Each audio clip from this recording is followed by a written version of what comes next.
beautiful people. Welcome back to another episode of the Getting On The Podcast. It's a podcast where we talk about mental health, the trials and tribulations of trauma, and also the art of healing. My name is Ivory. I'm your host, and I'm ready to dive in today because today is a very special episode. As you guys can tell, my vibrations are very high, and we're going to learn about what vibrations are, of course. But first, this is my first crossover episode with another podcast. I have two amazing women staying with me. Not just one, but two. I have Janine and Kisha from Truth Be Told Conversations.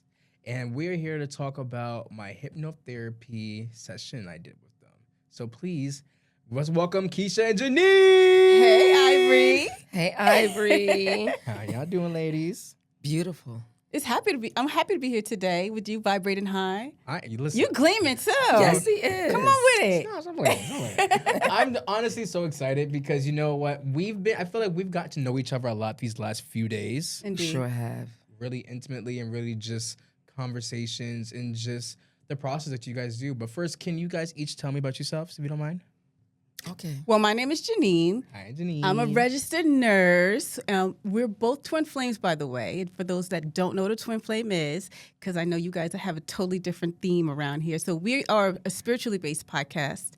And we, as a twin flame is one energy that is separated into two energies reincarnated into a new lifetime, because in this new lifetime, you have a great mission to do. And our mission, we discovered, is raising the vibration of the world.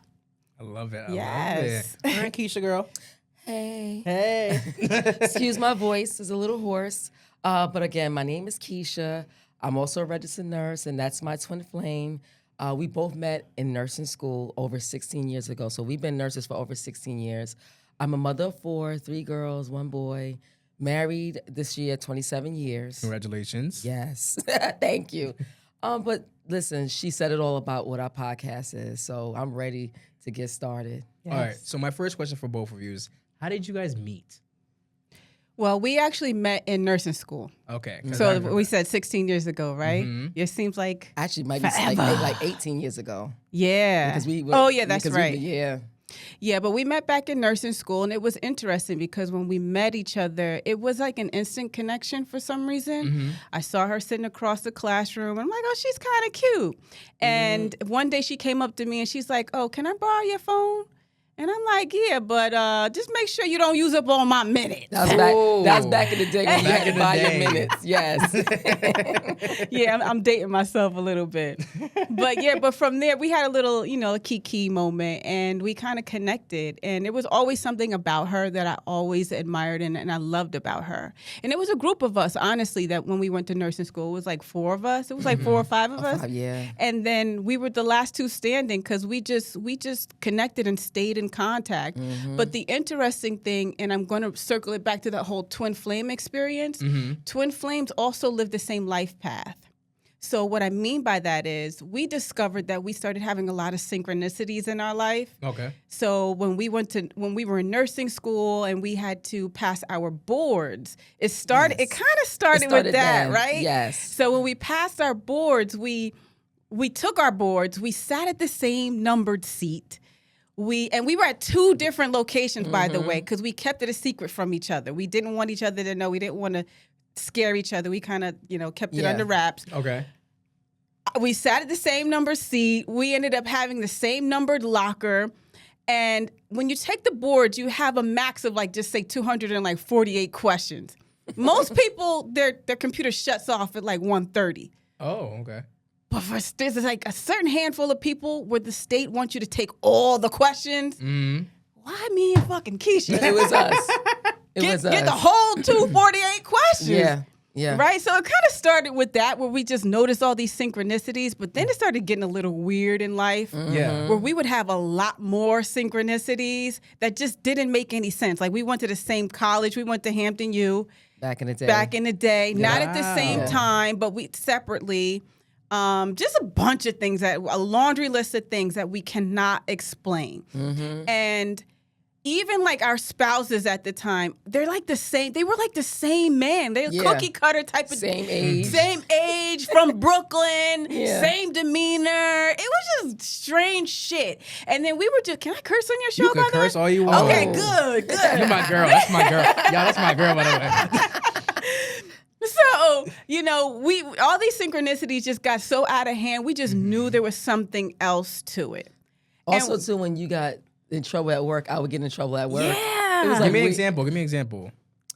like documentation. Oh, okay. Stuff like that. It was just weird. Yeah. But I remember one day I was literally like, my vibrations was high one day. Mm-hmm. I didn't even know what good vibes were. I was drinking my cup of coffee, had my butter roll. I was enjoying myself. And she calls me up. I just want to warn you, I just got in trouble. I'm like, are you serious? And sure enough, by 3 p.m., I got in trouble. I'm like, you bitch. All right. It's so true. It's so true. This is how our cars would break down at the Yes. same time. Yes. We would have money problems at the same time. Once how she bought a new car, let me tell you Yes. something. When she bought her new car, I did not even dream of having a new car. Not like that wasn't even part of the budget in my household. And then literally like 2 weeks later, I guess She had a new car. Like, car. bitch, where? Like, That we part. weren't even talking about a new car, But these things kind of happen. But lo and behold, one day I was on Google. I came home from work and I was on Google, and you have your Google reel, and something popped up on my Google reel that showed me something about a twin flame, and I clicked into it. I'm like, what's a twin flame? And that was my first introduction into what a twin flame is. And when I learned what it was, I'm like, wait a minute. Something resonated with me so strongly. I'm like, wait, I think this is what me and Kisha are. That is something spiritual that's happening between the two of us. Yes. That her and I actually have this great connection, and we may have actually been one soul that reincarnated and came back into two. Because it really didn't make any sense how we were Yeah, living it the was just- life path. Yeah, Right. yeah. But that's the story. That's Yes, how we met. That's how we discovered we were twin flames. Yes. So with all that happening, Yeah. is that why you think the creator wanted you guys to work together? Well, there's layers to that. Yeah. Okay. Because one thing about the two of us, so us being registered nurses, we got to find out, okay, so now we're twin flames. Why did this happen? Yeah. What was the idea? So we Yes. start searching and searching and searching. And we found out through different avenues that we lived in a previous life together, and many lives together. But we lived in one particular life where we had a mission that we failed. And so that's why we came back into this lifetime to fix it. And the mission is basically what we're doing now. Yeah. A great spiritual mission, by Yeah. the way. Yeah. Yes. And So- that's raising people's vibrations. We were keepers of a really big spiritual secret, and we were supposed to share it with the world, and we didn't. But what happened was, apparently, we were involved in politics, and the information got into the wrong hands, and that information ended up turning bad, which is, I guess, the secrets that we know when it comes to spirituality. It got into the Yes. wrong hands, and then I died. Now, I know this sounds crazy, and you're like, how do I know this? I know. I'm going to go down the rabbit hole with you. Break it down. Break it down. I'm going to break it down. But we found this information out through psychics that delve into your past lives. And something that we call the Akashic record. So everybody has an Akashic record. And that means that is a record of all the past lives that you've ever kept when you reincarnated into every lifetime, not just on Earth, on every planet that you may have had a lifetime on. Whatever experience it was, there's a record of it. Yep. And what happens is you can actually tap into it. And we have figured out that we have actually, not everybody has access to it, by the way, but we have access to it, and we have asked other spiritualists to give us that information so we can have clarity on who we were as spiritualists. And that's how we found out about the mission that we are on, not only in that past life, but also this current lifetime. Definitely. And Yeah. we were told when we fulfill this will be our last time on earth. Yeah. Wow. So mind you, the average soul has been here, they say, about 50 times. Okay. And the problem is, the goal is not to keep coming back. The goal is to get it right and never have to come back. Yes. To graduate from the school of earth. School of Earth. And the problem is, a lot of people don't know how to graduate. And when they get back, they think that this is real life. This is not real life. You're in a simulation. This is a game. This is a school. And then when you go back, that's real life. And that's when you figure it out, oh, wait a minute, I did not progress the way I was supposed to on earth. And so the complaints people had on the other side was that we don't have the right tools to make it on earth. And so the universe, meaning God and other beings, sent us down here to help people win this game we call life. And that's our mission, to help you win. Now, I want you guys to take it all the way back, okay? So you guys said a lot already, but I kind of want to know more about your personal lives right now. Because I love the services that you offer. By the way, do you offer more services besides that? Oh, yes. So we have a center here in New Jersey. It's Uplift Vibrational Wellness Center. And the plan is to open more. And so right now, the services that we're providing is intuitive life coaching, and we do that actually virtually. We could do it in our office, but we do it virtually. We have Reiki, we have pranic healing, we have a QRHT, which is quantum restorative hypnotherapy technique. That's what we did to you this week. Yes. What else We do candle work with our clients. Yes, and Akashic records readings. Akashic record readings, and we try to teach people about other aspects of spirituality, including stone work. Yes. Which I know we gave you some stones the other day, right? Yes. Yes, So yes. we have a slew of services, and we are developing into more as we move along with our business. Yeah. Amazing. And we have a team we work with as well. So.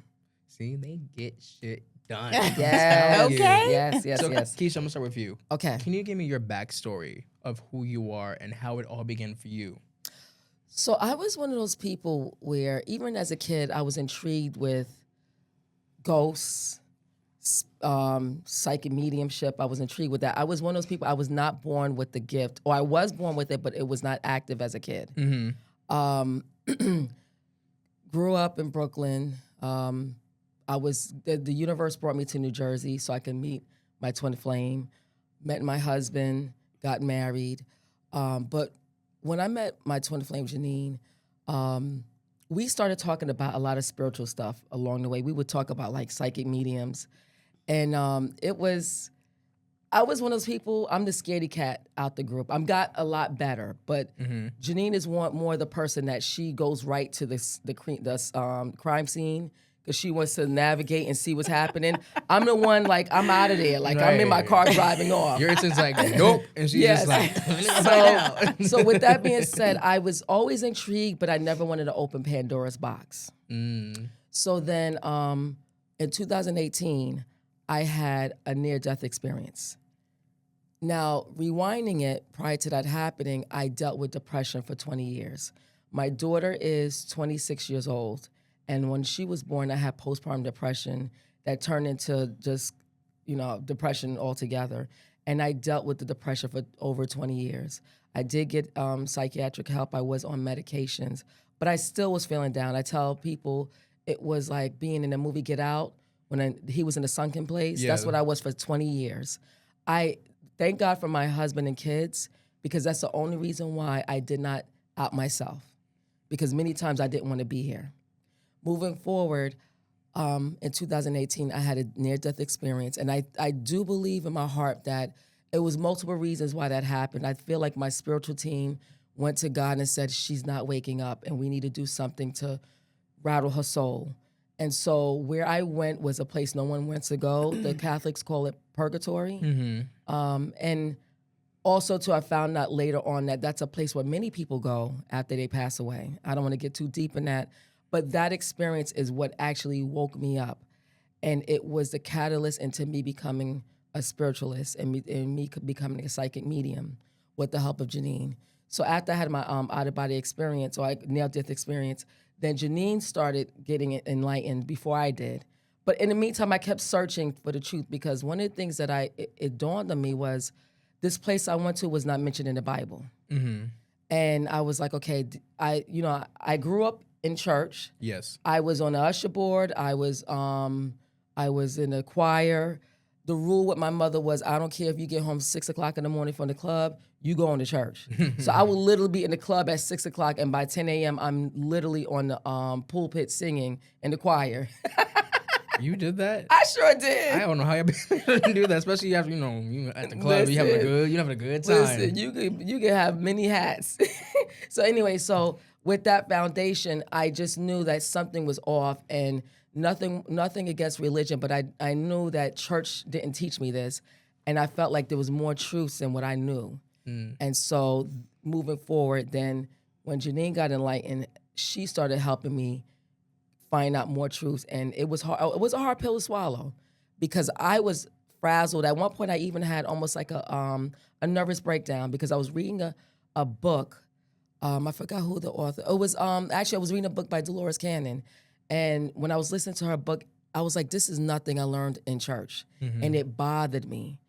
And like I said, I almost had a nervous breakdown, but I got over. I actually went to a psychic medium, and they said, "Yes," and I said, "Please talk to my spiritual team because my whole thing is I need to hear from God." And I said to them, "Why am I having a nervous breakdown over this?" And they said, "Continue. It's okay. Take your time." But I was expecting them to say, "Stop." Like I wanted them to say, "Stop. You're going into muddy waters. You're opening Pandora's box, and you're not supposed to." They said, "No, keep going." And they said, "Take your time." And then the rest is history. Yeah. So then Janine is who led me to where we are because then she was doing some stuff. And in her process, and I'm going to chime in a little bit on yours when you're talking, in her enlightenment, when she got enlightened, I was nowhere near where she was. And I thought something was off. And I thought I needed to call her mother. Maybe we need to put her in the psych ward. Because I was She thought I was cray. I thought she was thought something was going on because with my religious background, I'm like, we don't do that. So, anywho, I'll let Janine talk and then you know. But my story is I grew up a middle child. Oh, okay. One thing about middle children, you always have the "what about me" syndrome. And that has been my story for a long time. What about me? What about me? What about me? And I'm always wondering, what about me? And because of that, I have had issues with my self-esteem. So that's been the long of the short of when it comes to my story, having to overcome self-esteem issues. And throughout that, not only did I was bullied in elementary school, and then wondering what people always thought about me, having significant issues with paranoia, and always wondering what do people think about me, right? And taking myself into a sinkhole when it comes to my thoughts and people's perceptions of me. And because of that, I ended up choosing the wrong partners as I got older. So I've always wanted to have a family and raise kids, but God never gave it to me because I chose the wrong people. God wouldn't give it to me for that reason, among other things. So I ended up later in life being with my last partner, who I spent 10 years with.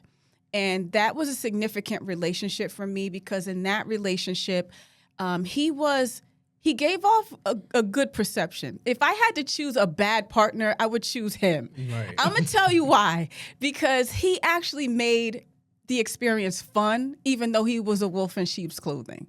Keisha knows him. Oh, yeah. He's a cool dude, though. He was cool on the outside, but he suffered significantly on the inside. And as a result, he couldn't be the whole partner that I needed him to be. And a lot of that was because I didn't choose wisely. And it's okay because I had to learn forgiveness in the end. But what that did was it hindered me from having the family that I desired later on in life. So here I am now, I'm a woman of age, and I've had to overcome not only my confidence, but also making bad choices in life. So, Kisha, thank God, when I had met her back in nursing school, and we've had a long journey together. But Keisha's been such a ray of light because she is one of the people that's taught me how to love people differently. And including not judging women, because especially women do this a lot, especially Black women. I've noticed a lot too. We have a tendency to judge each other significantly when the problem is that we don't know how to look at ourselves. So that's something that I have totally had to overcome because I knew that the end result was that God had a bigger mission for me and he needed me to be confident enough to speak in front of an audience. So there was a point in my life where I too ended up having an awakening, so to speak. I had a spiritual awakening where one day in the middle of the night, I just started hearing voices. There goes the crazy. But I started hearing voices, but these voices were a lot different than any type of like schizophrenic type of voice. Yeah. This was something from a different realm. I was hearing voices tell me and put the mirror in my face about my life. And it was so significant and so powerful that I knew that it was not only real, but it was something that I needed. And it happened to me twice, to the point where I was bawling, crying at 1 o'clock in the morning. And all of a sudden, I knew that I was having a spiritual awakening. I was seeing angel numbers. I don't know if your audience knows anything about angel numbers, but I was seeing 9/11 for months, maybe even a year. I was seeing 9/11. And then all of a sudden, this spiritual awakening happened. And then I had this full awareness of the world around me, and I knew that life wasn't real anymore. The crazy experience I've ever had. And to the point where there was that one time where Kisha and I actually had a big blow up. This was probably the biggest fight that her and I have ever had. And I stopped talking to her for over a month, right? Mm-hmm. Maybe longer than that. Yes. And I had to call her because that's how significant this spiritual awakening was, because I knew I couldn't go through it by myself. Right. I had to call her, and I called her bawling. I called her husband, because I don't know if I could get through to you. Yeah. I think your husband answered the phone, and I'm like, I got to talk to Kisha. I'm crying. I'm like, I got to talk to her. And he put her on the phone. He's like, Jay, it's going to be okay. He put her on the phone, and I'm like, Kish, something's happening to me. I don't know what's happening to me, Right. but this is weird. And she's like, okay, Jay, it's going to be okay. She had to coach me, but I'm like, no, you don't understand. But I legit went through a spiritual awakening. And for those that have never experienced a spiritual awakening before, it's literally like your whole life. It's like looking at your life and realizing, like I said before, that everything that you've ever experienced was a complete lie. Mm-hmm. Yes. And you can't explain it, and you're standing there shivering in the cold like, what do I do now? Yes. And I didn't know how to handle it. And I literally could not go through the experience by myself. No matter how mad I was at this girl, I had to call her. And this is where we are. And I just want to add to that, because after I got enlightened, my enlightenment was a little different. So once I accepted what she told me, because like I said, at first I thought she was going crazy. Yeah. But I said, you know what, let me have an open mind, because I had a lot of Christians tend to have I won't say Christians in general, but a lot of people who are cleaved to their religion have a tendency to look at things through a different set of lenses. Mm-hmm. But I was trying to be supportive. So I started looking at videos on YouTube just to get an understanding of what she was going through. And I remember there was this one video that I would not click into. This lady was sitting there, I could see it now in front of a yellow background, and it had 1111, 222. And I remember you were telling me about angel numbers, and I'm like, I'm not clicking into that video. 333, like all these different numbers. And so the next day, so I'm one of those people, I have a tendency to procrastinate, but the next day I had to work, and I had everything laid out. I was proud of myself. I had everything laid out so I could, because I was working home care, and I had told my first case I would get there, I think I said between 10 and 11. Mm-hmm. Could not find my keys. Could not find it. I had, was ready to leave the house before 10. Mm-hmm. Took me close to over an hour to find these keys. Finally, when I found the keys, when I looked at the clock to see, okay, now I'm late, it was 11:11. And when I saw 11:11, a shower of pins and needles just went from head to toe. And I immediately knew that was my spiritual team. I knew it was the angels, and I said, I know it's you. And I felt this energy, like this jolt in my body, and I was so happy. So I remember calling you up and saying, listen, it's happening to me now. Yep. But the joke was, to fast forward it, so now I'm enlightened, but I still had doubts. Mm-hmm. And she literally, so now I'm enlightened, but not really. That's when Janine had to take me by the collar, and she was dragging me along. I dragged her through the trenches. And I'm like, spiritually, I dragged her through the trenches. and I was getting angry each time, because she always has something else for us to learn. Yeah. I'm like, oh my God. If you had told me 2-3 years ago I would have an altar in my house, I would tell you you're fucking lying. Because I'm not doing that shit. Now I have an altar. I'm gonna show you a picture of my altar. Yeah, It's I wanna see it. elaborate. I had my altar lit this morning for this show. Like, so now I'm all in it. And to piggyback on what Janine is saying is that now, like when I had an aha moment, and when I had the aha moment, I felt like naked. And I said, oh my God, all of this was fake. Like life was all fake. This is all a game, and this is all a school. And when it was like one of those things. I called you up and I'm like, oh my God, I get, because what happened was something significant happened, and I prayed to God because I just was not getting it. And I prayed to God to help me. And when I woke up the next morning, it was like somebody took a bunch of encyclopedias. I know you too young to understand this, but a bunch of encyclopedias or a bunch of dictionaries and threw all the information in my head at one time. And I woke up with all the knowledge. Yeah. And I'm like, oh my God, I get it now. Yes. Oh shit. Yes. This is not real. And I after that, I've been on a roll. Yeah. I'm feeling like the last 2 days after that, like, You're oh welcome. my goodness. Like, You're welcome. Literally. Yes. But with everything you said, because I go with my audience right now is wondering, like, okay. I get it. But can you explain the difference between spirituality and religion with what you guys do? Because I'm pretty sure a lot of people right now want to, like, what we're saying is like, okay, but like, what are we really talking about? You know what I mean?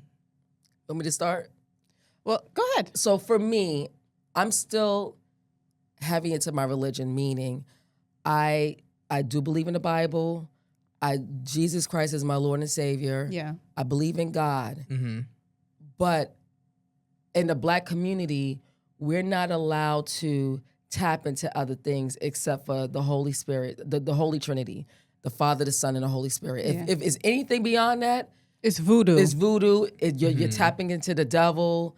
And so for me, spirituality is like the cherry on top of the whole entire sundae, where it's the ability to get more truths. Because if people really think that God is only what's written in this thick book, you got to be kidding me. That's like me having you write write a biography about me right now. I'll be 50 next year. And then by the time yes, honey. You're not 21? No. Now I'm not gonna hold you though. You said 50 though. It's really giving like 35 for me. Ooh, you know what? Thank you. Thank you. She look good, y'all. Thank you. But so if I was 80 years old and I handed you my book from when I turned 50, there's more to my life than just in that book.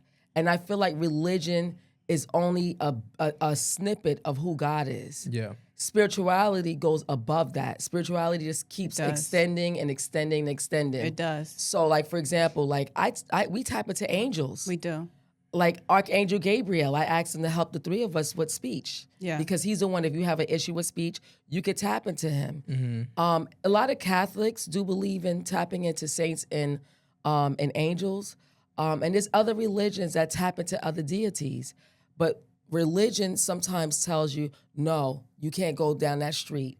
Only stay with me. Yeah. And so that's my version of spirituality. Spirituality is the truth beyond religion. Exactly. And it's an awareness of the universe, an awareness of yourself. A lot of people don't understand that God is much broader, obviously, than what the Bible can explain. Right. Because God really, truly is within you. There's a power within us that we are unable to tap into because religion doesn't allow us to. Yes. Because of the fear. And sometimes fear, it's like, I believe that fear is equivalent to evil. I don't think that evil even really truly exists in the capacity that people that practice religion believe that it is. I don't believe that it is, because evil, like in religion, you think that there's a devil, and then of course that there's Jesus Christ, and and what that does is it creates a duality. So if you have 2 points, then what else exists beyond these 2 points? So if you fear the devil, then you'll never move outside of what the devil is telling you is bad, right?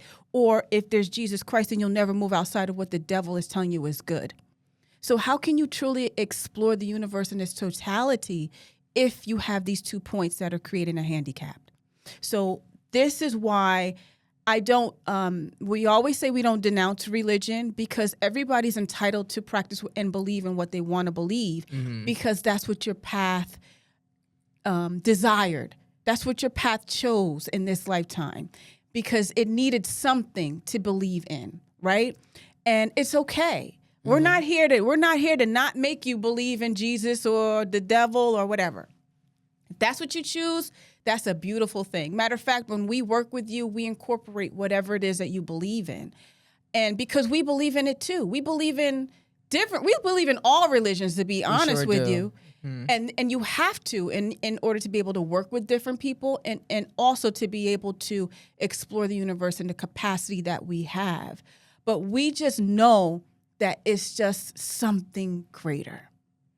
So that's where we are. And I'm glad you mentioned that, that we incorporate people's beliefs because sometimes, and spiritualists have to be very careful, sometimes spiritualists can get on their platform and denounce religion. And Janine and I are not about that. No. Because at the end of the day, religion is the foundation of a lot of people. It is. And I don't want to rip that from somebody and say, hey, take that Bible away or take that Quran away. I'm going to give you the truth. No. We add on. We put that cherry on top of the sundae and say, okay, let me add to your religion and let you see things a little differently. Correct. Yeah. Now, can you both really dive deep more into your spiritual awakening? Even though you guys already like talked about earlier about like your experience, but like, can you both describe to me exactly like how like awakened you can say you got from it? So we became psychic mediums. Yes. That's how we became psychic mediums because what happens is, and this is a little tip or I don't even know what you want to call it, but God is sending less psychic mediums to this earth. It's meant for each one of us to become a psychic medium, believe it or not. So what happens is when you pray and meditate, and that's one of the things that we try to tell all of our clients, you need to pray and meditate every day, if you can, or often. I don't want to make it a law because then that's like having religion.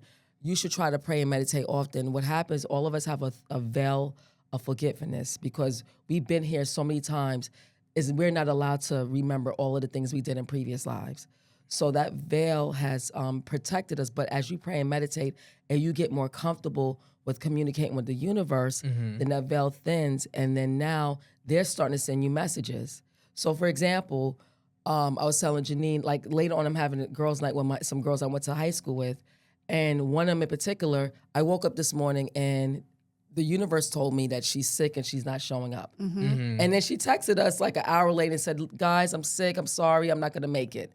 So everyone has that ability though. Yeah. Yeah. But it took us a little while. Yeah. It was funny, the joke is, we've been psychic mediums for so long and didn't know it. And I happened to listen to a book one day and I'm like, Janine and I have been doing this for a long time. Yeah. I called up, I said, Janine, you was at work. I said, Janine, I think we're psychic mediums. Yes. He was like, you sure? I'm like, Are yeah. you sure? I was like, yeah, I think we're psychic mediums. And she's like, okay. And sure enough, we are psychic mediums. But the difference for me personally, and Janine is pretty much the same, when psychic mediums operate, they give the other side a signal on when they're ready to receive messages. You don't just give out messages to people all day long. We're not a conduit all day long because that could be exhausting. So most of the time throughout my entire life, 90% of the time, my sign that I'm closed is up because I work on a psych unit. So I do not need to be on a psych unit and getting messages for all of these patients from their spiritual teams. I would go crazy. So the only time I let my sign open is when we're doing the work that we do. Yeah. So. Yeah, indeed. And we're all afforded the opportunity to be able to speak to the other side. But what happens is, and what happened to Kisha and I, is that as your vibration goes up, as you elevate your vibration, you enter a vibration of enlightenment. And it's a real thing. And as you enter that vibration of enlightenment, you actually can connect more and more to the other side, to the spiritual realm.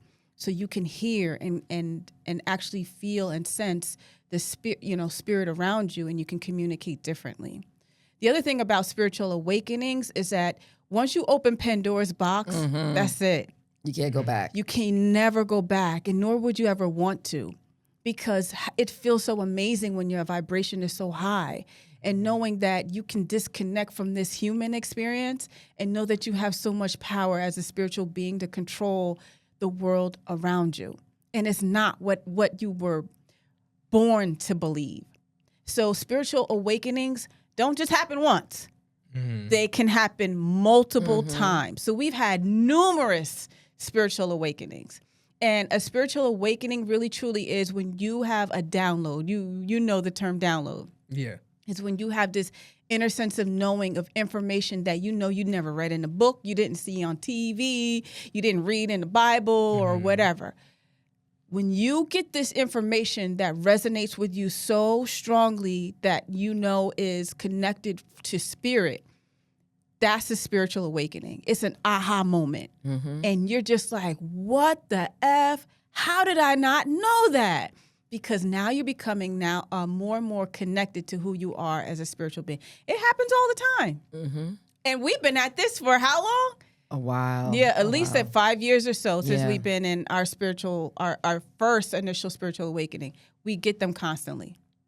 And I want to ask you, Ivory, have you ever walked out the door and something says, don't forget your umbrella or don't forget this? Like a sign. Yes. Yeah. That's your team. Yep. So that's just a snippet of what we go through.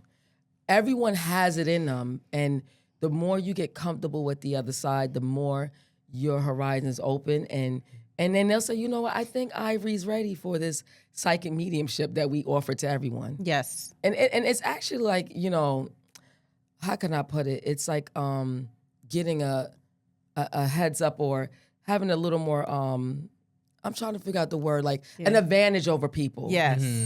So like, I remember one time me and my husband was in a restaurant and we was doing like a Jeopardy game. And the guy asked a question. Let me tell you something. It was a science question. I don't know shit about science. Right. And it came to me and I was like, I said to my husband, this is it. He was like, how'd you know that? And the guy was like, yeah, that's correct.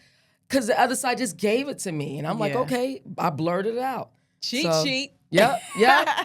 So that's the advantage, And you want that advantage. Also, too, I need for a lot of mothers. A lot of mothers have it. When your kid is going through something or something's off and your kid is doing something in the other room and you go run in that room to catch them right before they put their hand on that stove, that's what we're talking about. And I'm going to talk to the single ladies. Shoot. I'm going to tell the single ladies, listen, you better use that intuition. And not just the single ladies, but single men too. Use your intuition, audience. All day, I'm looking at you. Day. Yes. You know good and well that person is not good for you. All right? Man, child. And you still touch the fire. Exactly. But sometimes you do it for the plot, though, right? Say it again? You do it for the plot. In my generation, we call it the plot. Oh, see, you got to teach us. Because sometimes you would do it, you'd be like, oh, okay, like, I know I shouldn't be doing this, but like, let's see how the storyline goes, But okay, so now that's a totally different ball game. That's what I'm saying. Because if you're going for the plot, then that means you have a connection with that person and you're trying to learn a lesson from that individual. So you're vibrating at a certain level. So I'm gonna teach you something now. Okay. So you're vibrating at a particular level, and there's something that there is a vibration that individual is giving off. So you're attracting that individual because you have to learn a bad lesson from that person. So you'll go through an experience that you know you're not supposed to be going through, and God will let you do it. The universe is going to let you do it. They're going to let you fuck it up because they're going to keep doing it over and over and over again until you get it right. Yep. That's why we have synchronicities in life. That's why we attract partners that look like the same person and a different person in the same suit. Yep. Okay? Because they want us to learn our experience until you get it together.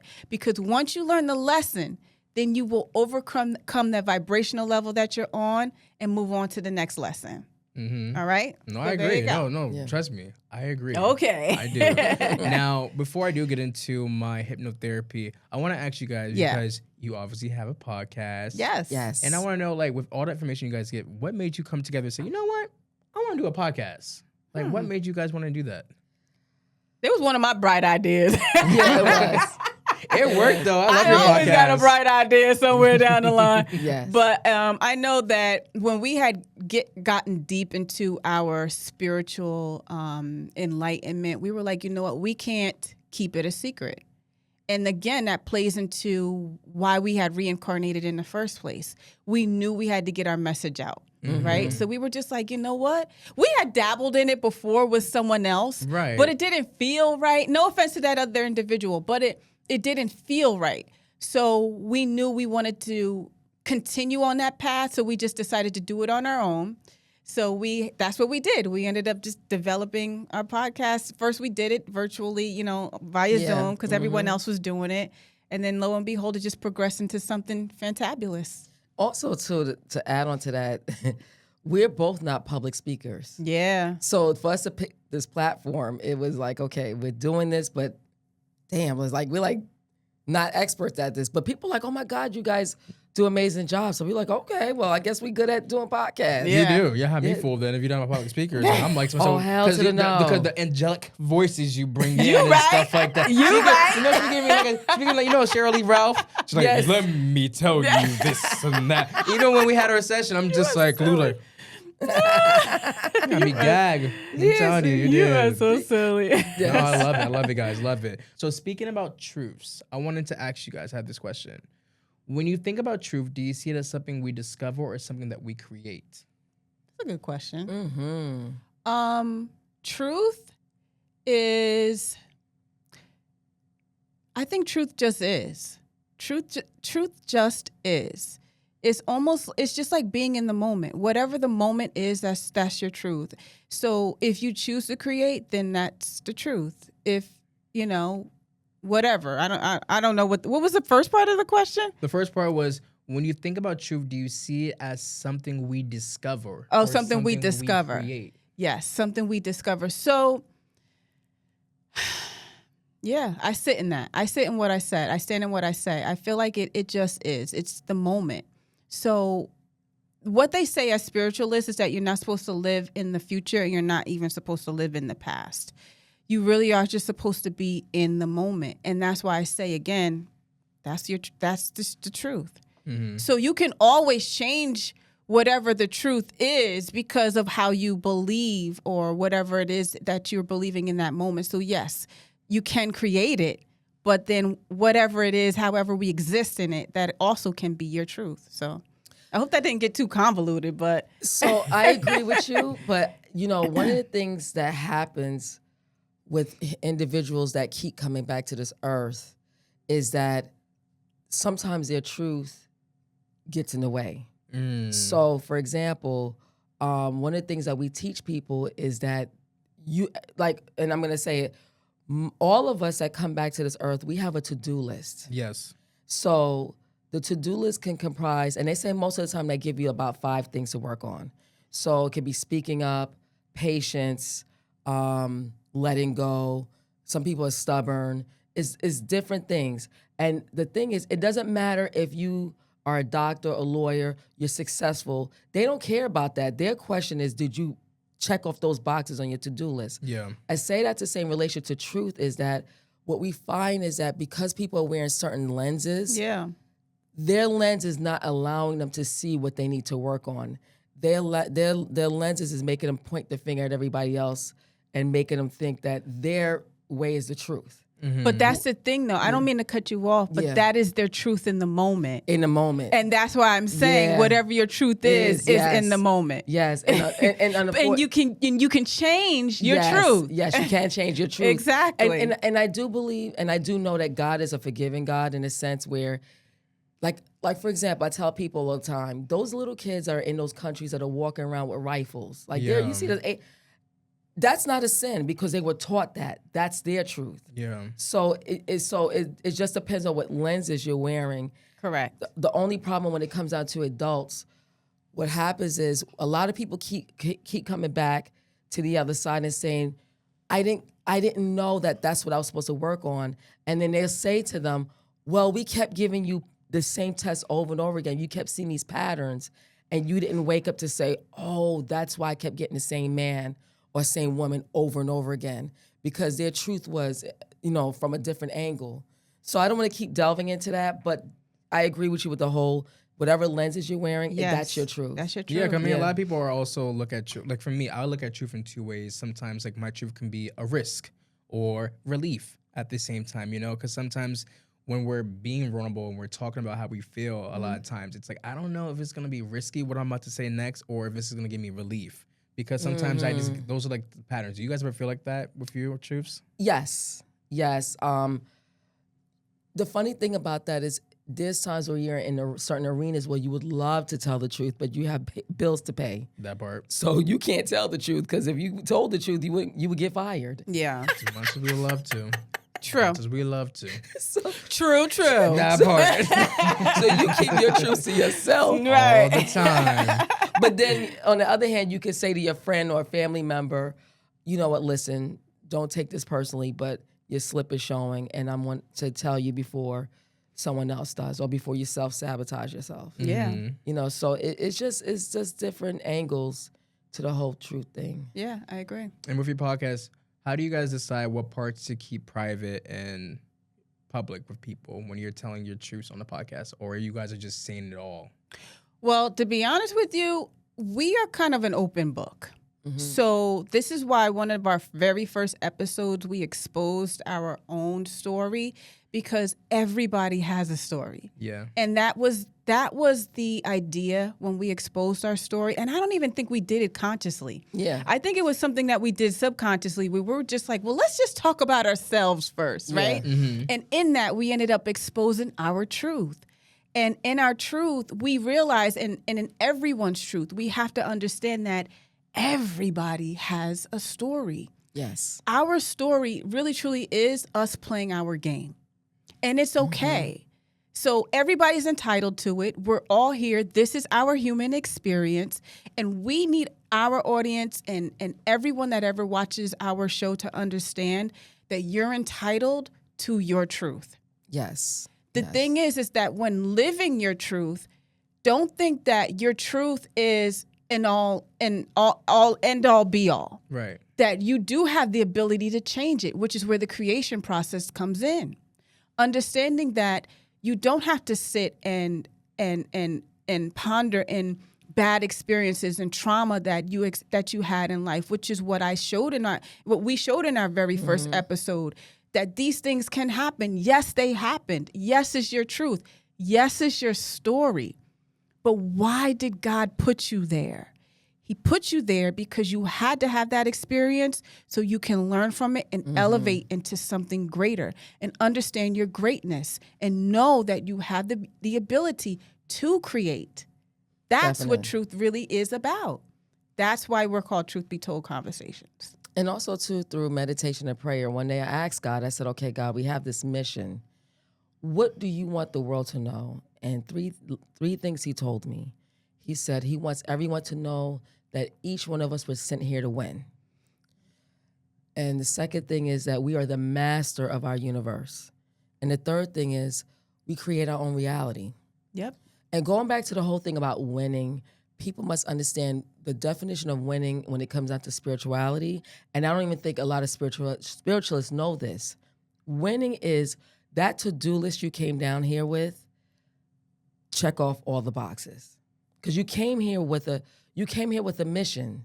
And the analogy I could give you is, and God showed me this, he's like, it's like sending your kid to college and your kid is like there and partying, losing their mind. They don't really go to class. They're not doing their homework. They're not doing anything to graduate. They're just, and they're getting enthralled with the ideal of the college. They're worried about what the president of the college is doing. They're worried about the student union. Like, it's just they're more focused on the development of the college versus why they were sent to this college, what they were meant to do. And so God is like, he sent us to help people say, hey, wait a minute. Let me help you figure out what your to-do list is so you don't have to keep coming back here and returning and keep doing the same thing over and over again. So that's the whole thing, those three things I said. And the thing is, people get so enthralled with life that they don't even know why they're here. Yeah. We spoke to people in their 70s and 80s and even know why, they don't even know what their purpose was Right. here. And a lot of people get stuck on purpose. Purpose doesn't necessarily mean your career. A lot of people think purpose is, I'm here to have children, I'm here to have a great career, like the picket fence ideal Yes. What of we're America. sold all the time through media and stuff like that, like what you should have your life be Correct. and stuff. Yeah. And that's totally false. No. Sometimes a purpose, honestly, is just being in a room and learning how to love people differently, or just spreading joy. Like, that's my purpose. My purpose is spreading joy, literally. Yeah. That is my purpose. I went through my quantum healing.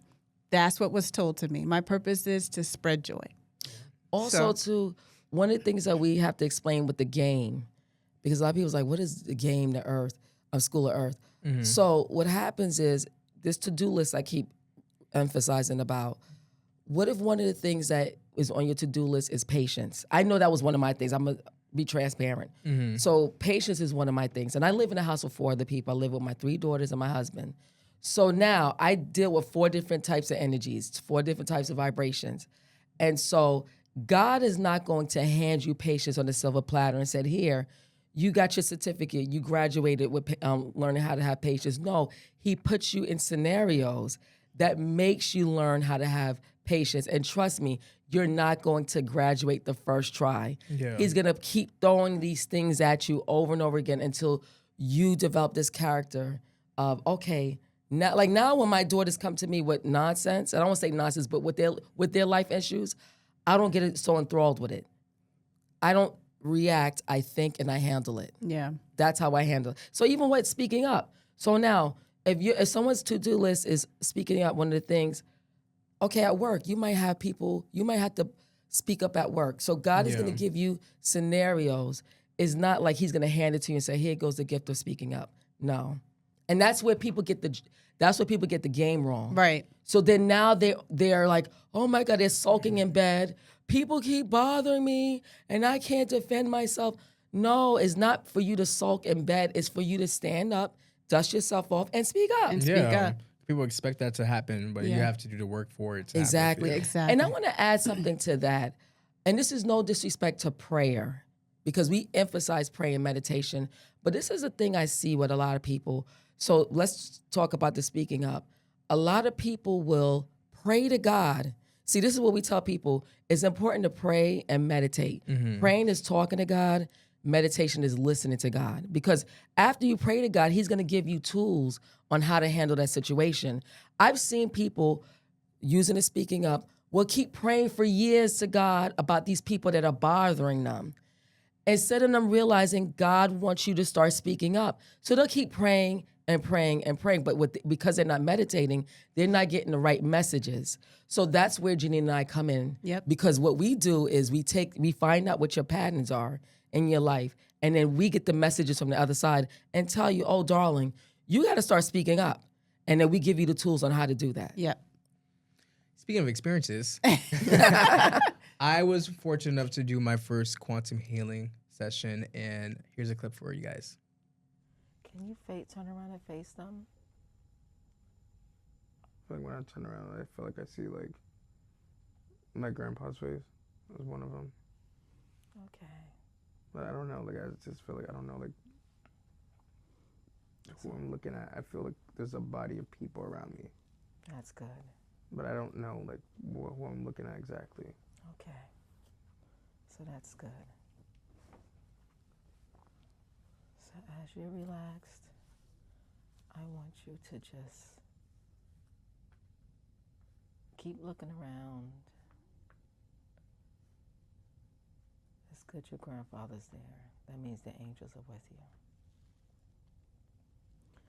So now that they're with you, I'm asking your team to guide you to another place in another lifetime.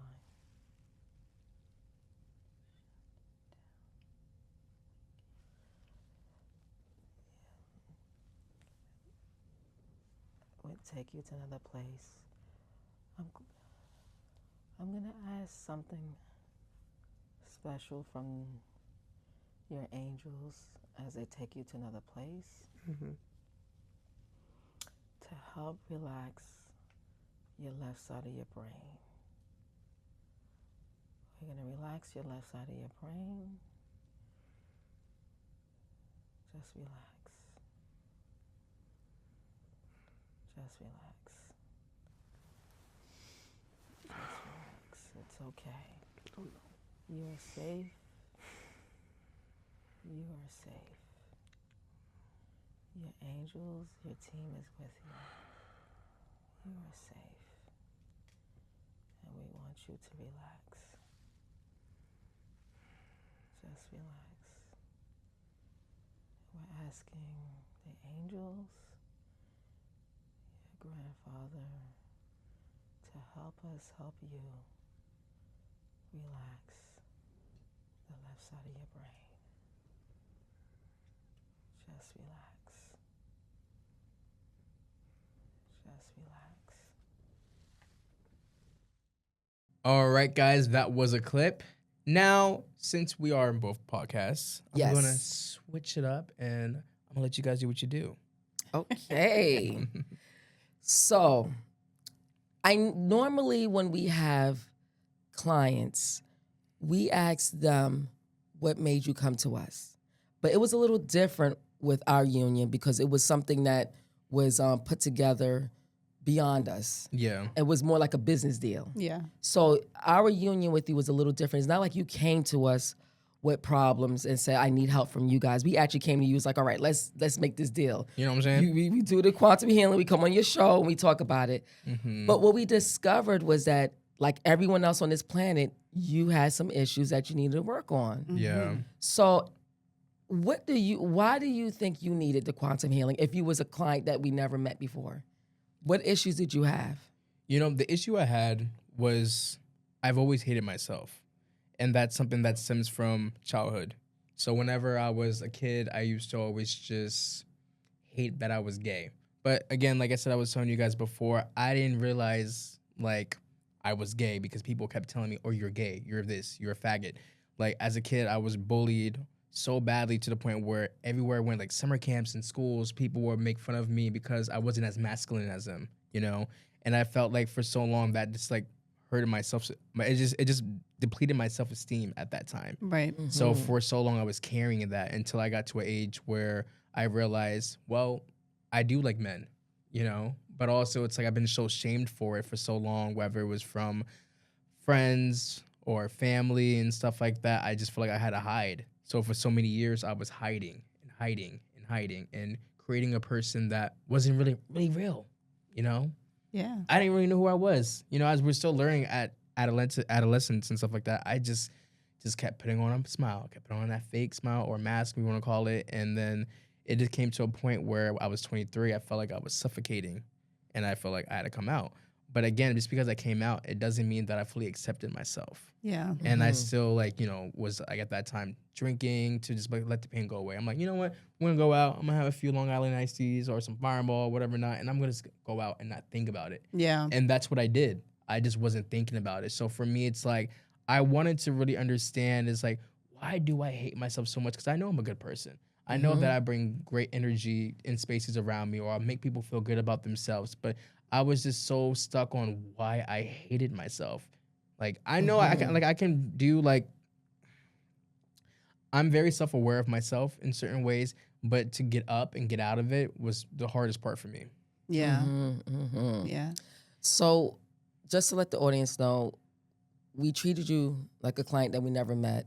So we had our pre-consultation with you like 3 or 4 days before your session. Yes. And what we did was we asked you, we peeled back some layers to find out what was it that you had. And so you explained to us, just like you did just now, about your trials and tribulations growing up as a kid, especially as a Black gay male.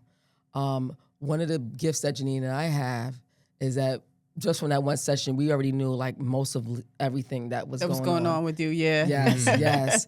So now, moving forward, you had the day of your session, you came to our office. I did, yeah. Okay. Now, were you nervous? Yes. So for me, like, this is about telling the truth, because it was things of like, because I had therapy that morning with my therapist. I remember just telling her, I'm just like, I'm so nervous because I'm just like, I don't know what's going to happen. I don't know if it's going to happen. It's real. Like, I don't know. Like, I was overthinking so much because deep down, I know the truth about a lot of things about myself. Yes. And I think I was scared at that moment to realize part of change is, acceptance in that sense, In your truth. in my truth. And I think I was scared at the moment that I think I'm going to finally find acceptance. But I didn't know if it was going to be like, how you open up that Pandora box. I didn't know if it was going to be a negative experience or a positive experience. So I want to ask you, because I think one of the things that we screen in the beginning is we ask about your religious base. Mm-hmm. Do you think your religion had a big part of you having some, reservation about the process? I mean, here's the thing. I grew up Christian. Yeah. So, like, as a kid, I did go to church a lot, but we stopped going to church. So for me, it was like, I kind of made my own way of going to church myself when I was about like 16, 17, then stopped again. Yeah. And then went again. And now I just watch Charles Stanley. Like, that's it. So for me, I'm a Christian, but I'm very spiritual based. I'm very faith based. Yeah. I'm an open book, really, in that sense. You know what I mean? Good. But you made it out alive. You know did. what I'm saying? And I want to add a little And side. shining. Yes, exactly. I like you, girl. I want to put a little sidebar to this, just for your audience to understand. Yes. So one of the reservations that a lot of people have, and I got to put this out there, and thank God you didn't have this reservation. A lot of people be like, "Am I going to wake up?" A lot of people think they're going to die Exactly. under hypnotherapy. I'm like, no. But no, you'll be surprised. Like, people are like, "Am I going to be in a coma?" Yeah. Like people really are scared of the process. They are. And I need people or a negative portal's going to open up and all weird. That's religion that does that, though. Yes, No, and like no. no. So I just wanted to put that out there. Thank God you didn't have that reservation. Oh, no. Yeah. So so now moving forward. So you came to the office, and way how we performed. We had to get for the audience to understand. We have to get his left side of the brain to get tired. Yeah. Because the right side of your brain is a creative side, and that's the side of the brain that we work with. Yes. So we asked you some questions and had you. We delved a little bit more into your lifetime from childhood until the present, and we touched on some of the things in your life that was triggering you to be at the level where you were hating yourself. Do you feel? I know it's only been like 48 to 38 hours. Yeah. Yeah. Mm-hmm. Do you feel a big shift since that conversation on the couch? Yes. So, one, I was a hard cookie to crack, I'm told. Yeah. Sure were. You were. Yeah, you were. We're going to talk about that. We are. We are. But the shift right now that I feel is a lot lighter right now. I was saying, like, this morning, my friend invited me to go running with him, and he showed me this run club. And I remember, like, in this run club, I felt like there's people in my past that I felt like I was going to see. Yes. And I felt like, a lot of me, I'm very, like, I wake up anxious, I'm very anxiety, or I'm just self-deprecating in my head. So I'm like, before, like, to myself, like, and this is right after the quantum healing process, by the way, guys. And I remember I was like, okay, cool. Like, I'll go. And then I remember going this morning to the run. And again, I'm just like, kind of like butterflies in my stomach for a second. Yeah. But again, as soon as I walk out the door, all of that went out the window of just like, even though I didn't see certain people that I thought I would have seen, I realized one thing that you guys told me was forgiveness. And we're going to definitely break down forgiveness. And I think that was something that kept me out. That's one of the two things I feel like that was keeping me back. Not forgiving people and self-sabotage. Because I was self-sabotaging myself to the max. Yeah. But again, like just doing the run and also feeling great. I was like able to catch up. And I felt like I'm in shape now and stuff like Your that. vibration was high. It was very high. And I remember like afterwards, like I'm talking to my friend in the car and I'm just saying like, I just feel so good right now and stuff like that. And he was asking me about the quantum healing process session. And I was like, you'll see though, when I don't want to give too much away, but I remember just having like that energy and then like generally smiling right now. You know That's what I'm because saying? we did that. Yes. Yes, you did, We bro. did that. Yes, you did. No, you did. But I'm just saying, I just like it's like going to therapy, right? Yeah. And you have like a great session, and I always had great sessions with my therapist. But I don't know, for some reason, like now, even like last night, like watching the tapes back of like my session, and then like lighting my candle that you guys gave me and stuff like that, and then having my crystals next to it, and just like breathing in, breathing out correctly, and Yeah. just I feel good. Like I said, like I'm smiling like genuinely right now. Yeah, because we taught you the importance about raising your vibration. Yes. And this is one of the things that unfortunately does not happen with therapy. And this is not to take away from people going to therapy. By all means, if you need it, Please do what go you get have it. to do. Do what you have to do. Something is obviously better than nothing. But one thing that therapists, they don't do, they can't tap into this spiritual thing that we have, because in medicine we usually don't, right? Keisha and I are nurses, so we're being very frank. You know, they try to include it as part of your care plan, but they don't really utilize spirituality as or religion even as part of your care plan. Very minimally, right? But one thing about what we do, it's very universal. It's easy to understand and it makes sense. And it's not something that obviously medicinally they incorporate in any aspect, really, truly, that I know of in people's emotional healing. And what we do when we are with our clients, we help people really understand how your body resonates vibrations in such a way, and how people just always utilize the word stuck. It never fails. I don't care who you are. Every client you're going to come to, every client that comes to us is going to use in some capacity the word stuck. And what does stuck mean? Even we asked you the other day, we're like, what is a vibration? What does good vibes mean? You can't give us an answer because nobody knows what a vibe really truly is. What does that mean? We all say it like it's a cool statement, but what does it mean? And through our works, we have done a lot of research to understand what a vibration really truly is. And a vibration is something that is resonated off of us. All individuals, all animals, all objects, living, non-living, they all carry some level of vibration. Human beings have strong vibrations because obviously we dominate in this ecosystem that we have in this earth. But our vibrations resonate because of our emotions, and they're in connection with our subconscious and our muscles. So it's just like how you have pain. If I were to punch you right now, maybe not that, I'm not strong, but if I were to punch you, you would react and jump and say, ow, right? Because your muscles are reacting to the stimulus, right? Because it's vibrating because of something that I did, and subconsciously you're interpreting it like, oh, that's pain, right?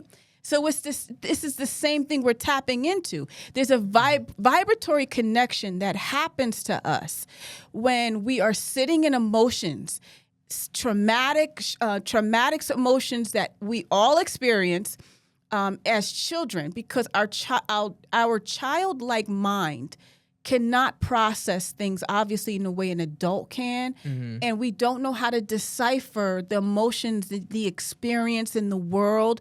And that stuff sits in us. It sits in us, and then a lot of times we can't let go. If our worldly experience doesn't teach us how to let go, if our religion doesn't teach us how to let go, if our environment and our parents don't teach us how to let go, we hold on to it, and we carry it. We carry it into our work. We carry it into our relationships, and so on and so forth. Even our own personal experiences, like yourself. And then you're vibrating that energy all the time. Yeah. You ever be in a room with someone, or you be in a room and someone walks in and they change the energy in the room? Yeah. That's the power that each person have. Yep. So like for you, if you walked in a room at your level right now, you would bring so much positive energy in a room. Yeah. But someone who's having a bad day, they'll bring, or even like at your job, there's always a person, I don't care. It could be a sunny, bright day. They always got this same vibration. They're that negative Nelly. They bring negative energy. You know you got that at your job. What? Everybody got that at their job. They got Yeah. that 1 or 2 or 3 people that are vibrating, and then we call that chronic Low vibration. low vibration. You could chronically vibrate on the higher scale of the scale, or chronically on the low scale. Now the problem with when someone is chronically vibrating on the lower part of the scale, that's the set of lenses they're wearing. Now, this person that walks into your office or your job, they always look at stuff, excuse my French, look at shit as like, oh God, I'm here today.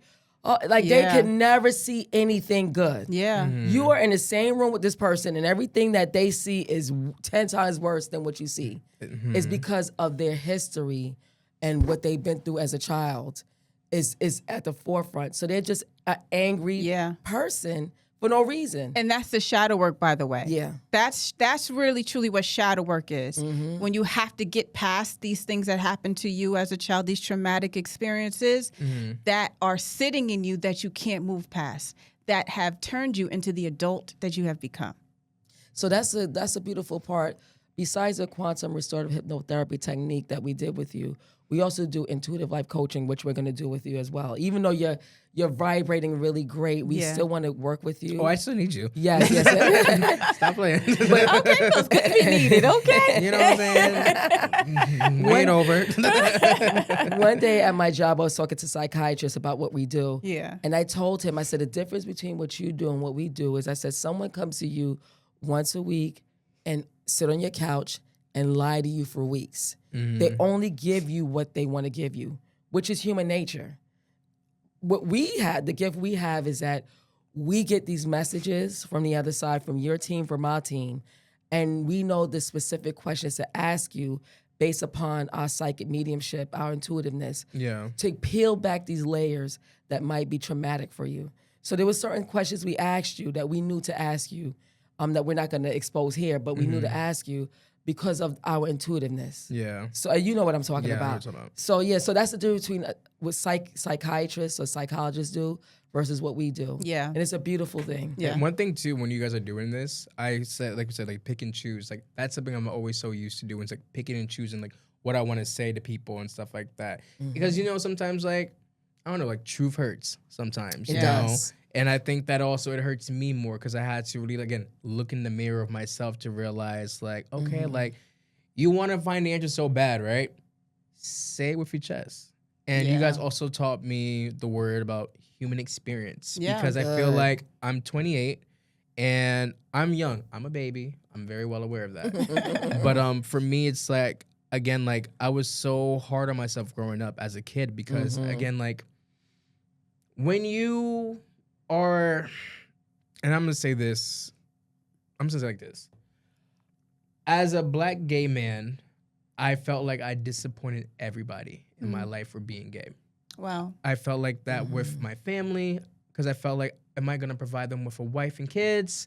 Or I felt like with my friends before at the time, like a lot of them are straight. I felt like, am I going to match your energy, sports or this and that? Like that was so consumed in my head. So I felt like, okay, you can't really mess up. But again, like I said, like we said earlier about doing things for the plot, which is the lessons that I had to learn. I did a lot for the plot. And it bit me in the ass, honestly. And I think that a lot of times I lived with not just low self-esteem, I realized, but again, like hatred, shame, and guilt. Yeah. You know? But also based off of other people's expectations. Yes. Yeah. And that's something that you had to overcome. So one thing about you and your experience too, and you kind of tapped on it a little bit, is that you ruminate a lot. You ruminate, you self-sabotage. I do. We talked about that, self-sabotage. And it did reflect slightly in your experience, in your quantum healing experience, because we don't have this all the time. But one thing with certain people who are overthinkers, and it happens with men too. Men have a tendency to, because they're more logical, it's hard for us to shut down the left side of the brain and to get that creative right side of the brain to really resonate. And we had a hard time with you because you really kept switching. You kept switching back and forth. You were there, and then you kept going back. So like we had like a light on in the room, and then you were like, "Oh, it's really bright in here," and I'm like, "Keish," I'm like whispering, I'm like, "Keish, let me go turn the light off." So I went to go turn the light off, and you're like, "Oh, it just got dark." That was the logical side of you that kept switching in. Yeah. And that's what our job is to shut that down. And we just simply had a hard time So we couldn't get the best experience from you, but we personally believe that what happened was supposed to happen. And obviously it did have a great effect on you because even the recap afterwards, we brought a lot of awareness to the situation. Yes. The things that we were holding on to in the Yes. beginning that we couldn't tell you Yes. because we don't want to influence your subconscious mind when we put you down into your hypnosis. So when we finally revealed the truth of what your experience, your human experience really is about, that's when I think it kind of like solidified everything for Definitely. you, right? Well, first of all, I didn't realize it was that long because I thought it was an hour.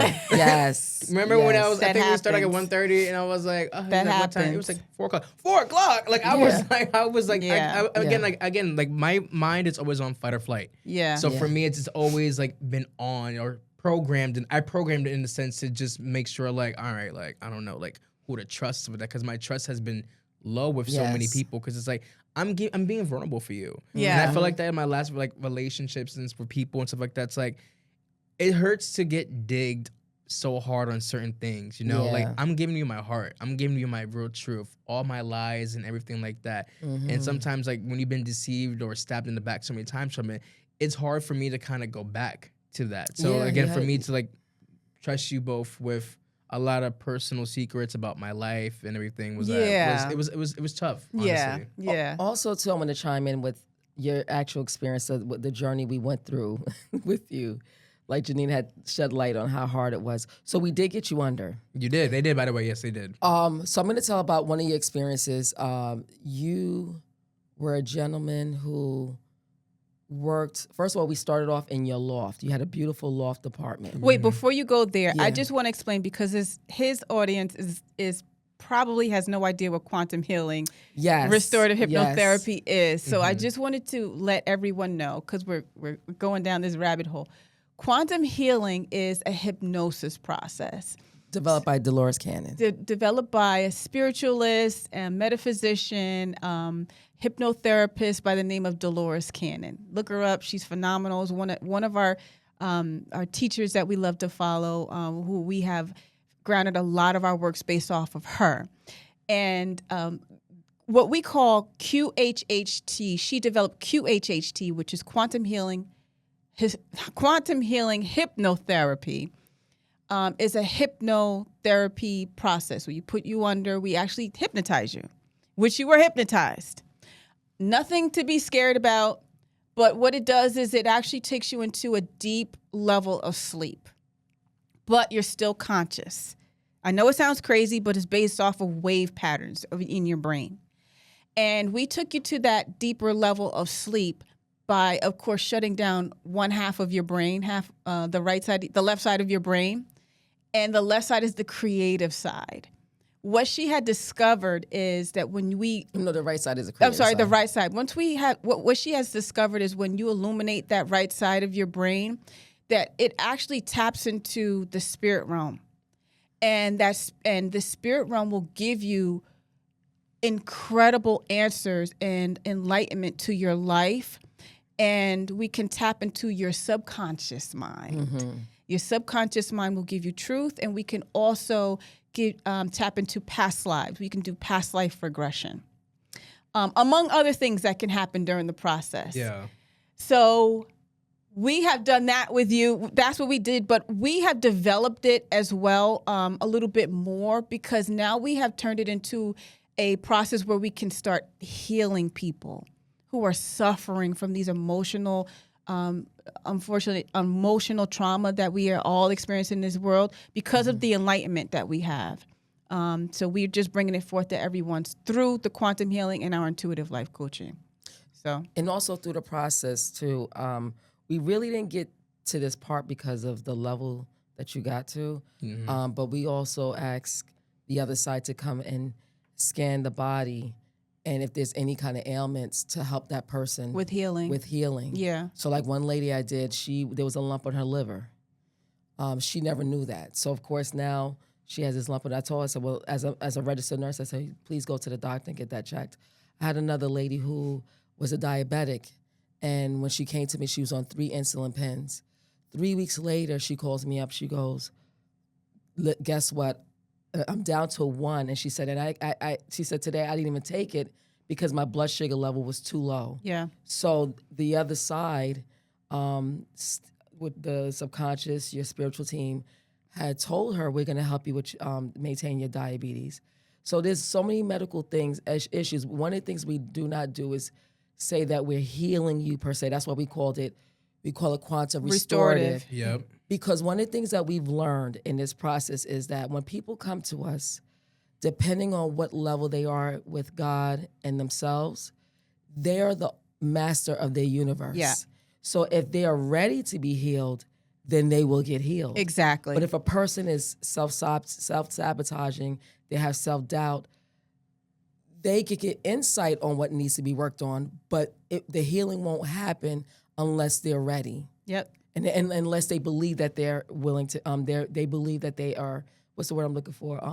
Deserve. Yeah. They A lot of deserve people the healing. Yeah. do not believe they deserve to get healed. And they interfere with the Yes. process. Yes, they don't want to get healed. And they don't know it, but they don't want to get healed. Yeah. Because they use their ailments as a badge of honor. Mm-hmm. They walk around, oh, I got this disease and that disease. But their fear is that once the disease leaves, what do I have to identify with? Exactly. So going back to your session, so now what normally happens in a session is we get to visit one. I've had one person I did 6 lives. I think you had someone, you did 8 lives. Yeah. But the average is at least 1 life. And in your case, we did get to 1 life, thank God, because you kept looping into this lifetime, which is fine. There's been people we've done where they only looped into this particular lifetime that they're in because there were things that needed to be worked on in this lifetime. So for you, at the end, we finally got you to this 1 lifetime where you were a gentleman. What kind of occupation you had? I believe I was in production. Okay, because what I loved about it, which was cool, I don't know if you remember, you were in a business meeting with your colleagues, your boss was standing there, and you actually was participating in this meeting. So Janine and I are sitting here on a couch, you're under hypnosis, and you're in this meeting. And at one point I even said, I'm gonna let the person speak. I'm just a shadow. I'm just being nosy. Yeah. Let them speak. And then you were listening to what the manager was saying. Do you remember that? I saw it in a video. That's why I was like, what do you like? I was like, I'm not gonna hold you. I was like, Okay. So I'm glad we're touching on that. Yeah. So when you watched the video, what did you think about that part? Because you were someone else, and you was in one of your other past lives, and you got to witness yourself talking about a business meeting you were in. I don't know. It just felt like I was proud to see him in that way. I like how he was handling the room and stuff like that, and just confident and just lovely to be around, and just his coworkers he was talking about. I don't know. I like seeing that. I like that version. And then you had a beautiful loft. Yes, he had a loft. I had a loft. I said I had a loft and everything. I was with my friends. I saw that was shutting out and stuff like that. Okay, so now you're in this meeting. You have this loft. Mm-hmm. So now you're saying that was you? Yes. Okay. And what do you think that was? Why do you think the angels or the other side had you go to that moment? You know what it is? I think they wanted me to see myself in that light again, or more of this is what you're supposed to be doing, like my purpose. Okay. So do you think he went to the future? No, it was just a different version of himself. Okay. Yeah, just showing him a different version of himself if he's able to succeed in learning his lessons and elevating. Mm-hmm. Okay. Yeah. Do you guys think I learned my lessons? It takes time. You still have some work to do. Yeah. I do. I know. One of the things I want people to understand, because it was very hard for you to get to the level that we needed you to get to, we asked your angels to come to the forefront. So there was a point where you were, before you got to the loft, you were on, we called it sacred land. And so you had a group of people, including your grandfather. Yeah. And he passed away, right? Yeah, he passed away. So your grandfather was there. And so can you recall that moment because I don't know if you understood that you were with angels. Well, when you said that, at first I felt like I couldn't see their faces. And then for some reason I said, I see my grandpa's face. It's like the only face I see. It's like kind of like their backs is turned in a sense, or like white, whatever not. But I just saw my grandfather's face, like the caramel, like freckles and stuff like that he possesses. I saw that. Yeah. But I feel like I couldn't see nobody else. Gotcha. Interesting. Yeah. So moving forward, now, when you watched the video, did you have any questions? My questions really for me, if I had a question about the video, it was just like for you guys in general. I would say, where were you trying to go with that in the video of asking me those kind of questions? Which questions? Just in general of the whole thing, of like how the format of the whole thing. I'm glad that's a good question. You want to answer that? So typically what we try to do is we try to bring about a lifetime that resonates, a past lifetime, that resonates with what's happening with you currently. Because we're trying to connect the emotions to whatever happened in the past lifetime. You've heard of karma before, right? I know we talked about karma. You gave me a new version though, by the way. Okay, because that's what we do. So one thing about karma is when we come into this lifetime, we all come in with karma. Yeah. That's why we're here. That's what the lessons are about. And the karma is just because there's something that we did in a past life that we have to balance out. There's something that you did, I don't want to say is wrong, because God doesn't really judge us the way the Bible does, right? The Bible teaches us. But there's things that weren't quite right, that's not sitting well with you, that your spirit is holding on to, and you got to balance it out. And you came into this lifetime to learn the lesson and understand and or feel what you did to somebody else, and it's coming back to you. So when we put you under, we take you to those lifetimes to identify what lifetime caused what's bringing about this trauma and this pain right now. And we try to, well, with you, we it was hard because, again, we couldn't really shut down the left side of your brain, but we worked around it. So it's so funny because Kisha and I, we are like in a video game with you. Yes. So we like to say that we're holding the remote control. So we're telling you which way to go left, go right. What do you see now, right? Yeah. And we allow you to tell us what's in your picture because we're not in your brain. You have to tell us what your brain is creating. And the funny thing is that like Kisha, she did such a great job with you. I had to pat her on the back. I'm like, bitch, you did that. She did do that. You did do that though. But was right, 'cause you were on the way back, I'm like, looking at me like, oh wow. But you have to understand, we feel it too. Yeah. So when not only do we close our eyes, Kisha closed her eyes, and I visualized him with the angels. I know you did. Yeah. I saw you that you were in it. Like she closed her eyes, and we do that. We try to be there with you. Literally, we try to be there.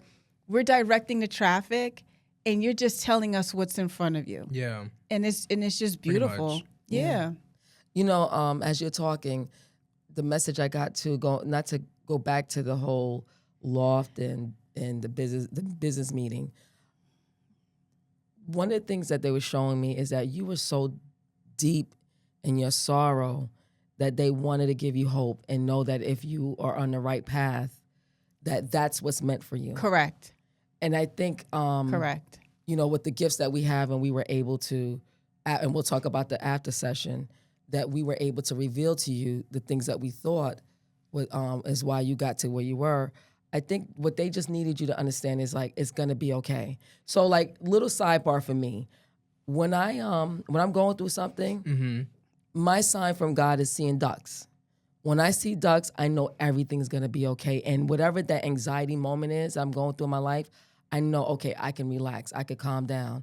So I think for you, that was them saying to you, just hold on. Yeah. Something bigger and better is coming for you. Of Yeah. course. But also giving myself grace, because again, it's like people can always say like, you have to give yourself grace. And I think like I gave myself grace through like when I got married, I gave myself grace a little bit with just my sexuality a little bit in a sense, but never really came to full terms of everything in a sense. But again, we're talking about forgiveness.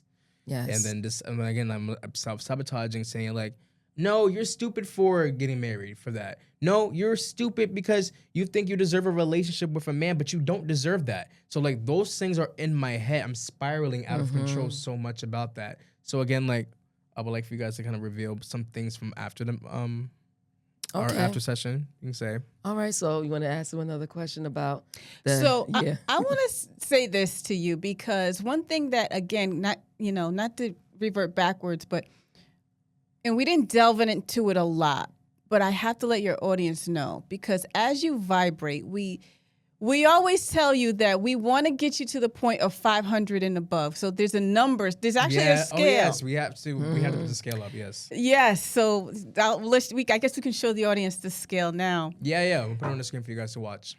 So one thing about the vibrational scale is that a lot of people actually resonate in lower vibrations and don't realize it. Mm-hmm. But as you overcome your lessons, you can move forward and move up the scale. But we don't want you to, God doesn't want you to sit there chronically. You can't vibrate at one level that's too low for too long. Mm-hmm. You got to get at a higher point. So in order to succeed and feel good about life, we got to get you at 500 and above. Mm-hmm. And that is love. And for you claim that you love yourself, but we taught you something a little bit different about love, right? Yeah. So my question to you now at this point, I want to know, how would you define love? With myself? In general. How I would define love right now is being your truest self. It's how I look at love. I feel like we've all come into this world as, like who we are in a sense, but I feel like we should not be so shameful about it.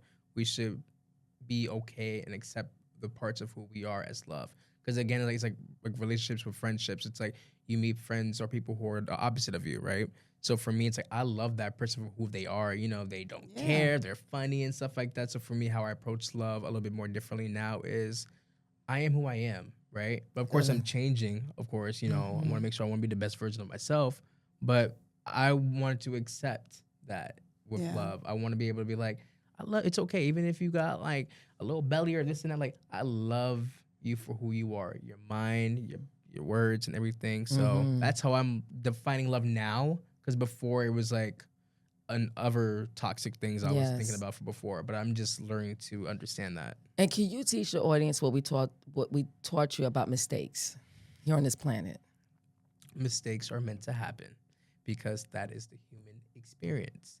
Because without those mistakes, we wouldn't have that experience. Mm-hmm. So again, like you hear this in like certain like commercials or TVs, but when I'm sitting down with the both of you and you're really breaking it down to me and I'm at my most vulnerable, like I remember sitting there just like, yes, it made me realize like it's okay to make a mistake. And I had my therapist before say to me too that it's okay, like like this happens and stuff like that. But I don't know, at that moment I just felt like in my spirit like you gotta let go.